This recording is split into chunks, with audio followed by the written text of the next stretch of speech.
In terms of gender equality, I think particularly in the context of Haiti, we have to think about the fact that Haiti is still very much so a patriarchal society where there are lots of gender norms.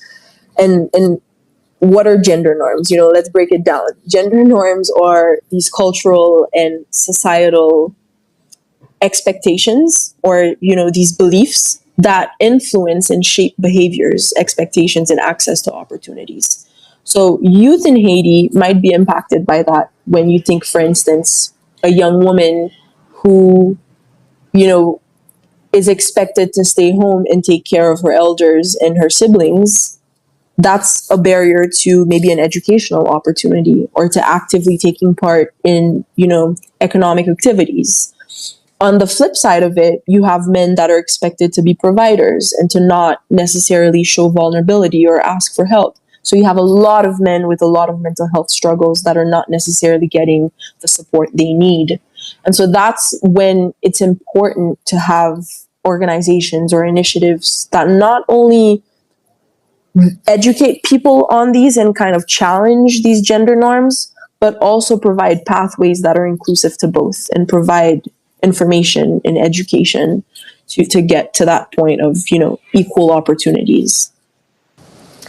Well, one of the things that comes to mind is that, for instance, when you think of Haiti, everything that's circulating on the news, a lot of it is crisis and humanitarian response, and it's kind of like emergencies and always putting out fires. And what I love about the work we do is that it's long term, it's sustainable, and it's very aligned again with my regeneration principles.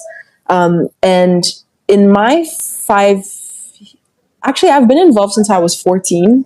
So let's say in like more than my 10 years of being within this movement, I've seen young women, like completely change their lives, going from being survivors of abuse to taking hold of their lives and starting their own initiatives and doing advocacy and starting, these big campaigns in their communities.